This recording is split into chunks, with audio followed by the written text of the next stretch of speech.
Uang adalah salah satu ketegangan terbesar dalam hidup. Di satu sisi, ia bisa menjadi berkat. Di sisi lain, ia bisa menjadi jebakan.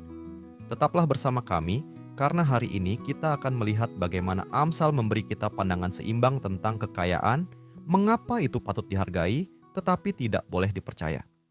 Amsal pasal 10 ayat 15.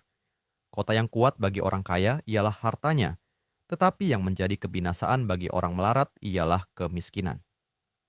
Hargai, tapi jangan percaya. Kitab Amsal berbicara dengan nuansa yang mencolok tentang kekayaan. Separuh waktu ia mengatakan untuk menghargainya, dan separuh waktu lainnya ia memperingatkan agar tidak mengandalkannya. Sebagai contoh, dalam Amsal pasal 12 ayat 27, ketekunan dikatakan membawa kekayaan yang berharga. Amsal pasal 13 ayat 7 membandingkan orang yang berpura-pura kaya padahal tidak punya apa-apa dengan orang yang tampak miskin, tetapi sebenarnya memiliki kekayaan besar. Amsal pasal 19 ayat 14 mengingatkan kita bahwa rumah dan harta adalah warisan dari orang tua, tetapi istri yang berakal budi adalah karunia Tuhan. Dan Amsal pasal 29 ayat 3 serta pasal 19 ayat 4 menunjukkan bagaimana kekayaan bisa membawa kestabilan atau justru kehancuran, tergantung bagaimana itu digunakan.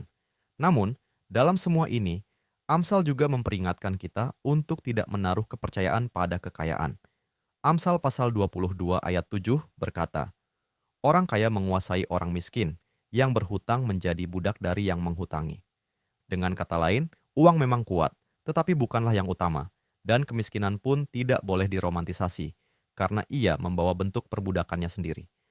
Alkitab memberi kita contoh orang-orang setia yang diberkati dengan kekayaan. Abraham sangat kaya oleh berkat Allah. Kita bisa membacanya dalam Kejadian pasal 20 ayat 14 sampai ayat 16. Demikian juga Yusuf, Ayub, dan Daud. Kekayaan itu sendiri bukanlah kejahatan, tetapi kitab suci juga mengingatkan bahwa kepada siapa yang banyak diberi, dari dia banyak pula akan dituntut. Kekayaan bukanlah milik untuk ditimbun, melainkan amanat yang dipercayakan oleh Allah. Yesus menegaskan hal ini dalam perjumpaannya dengan orang muda yang kaya. Kita bisa membacanya dalam Markus pasal 10 ayat 17 sampai ayat 31. Ia menunjukkan betapa mudahnya kekayaan mencengkeram hati kita, membuat kita enggan mengikuti Allah dengan segenap hati. Uang bisa menjadi berkat sekaligus bahaya, hadiah sekaligus batu sandungan. Hikmat mengajarkan kita untuk menghargainya dengan benar, tetapi tidak pernah mempercayainya. Mari kita berhenti bentar dan mikir. Di mana kamu pernah melihat kurangnya uang menghancurkan hidup seseorang, dan di mana kamu melihat kelimpahan uang justru menjadi hal yang merusak? Mari kita berdoa bersama. Bapa, kami mengakui betapa mudahnya kami menjadi seperti orang muda kaya, terlalu percaya pada uang hingga enggan melepaskannya dalam pemberian yang berkorban. Tetapi kami mengingat bahwa putramu adalah orang muda kaya yang sejati. Kekayaannya tak terbatas, pengorbanannya tak terbayangkan, dan semuanya untuk kami.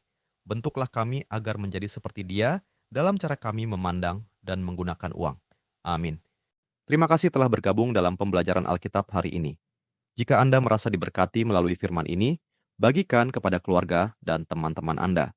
Jangan lupa untuk like video ini, tinggalkan komentar, dan subscribe channel kami agar kita dapat terus belajar dan bertumbuh bersama dalam firman Tuhan.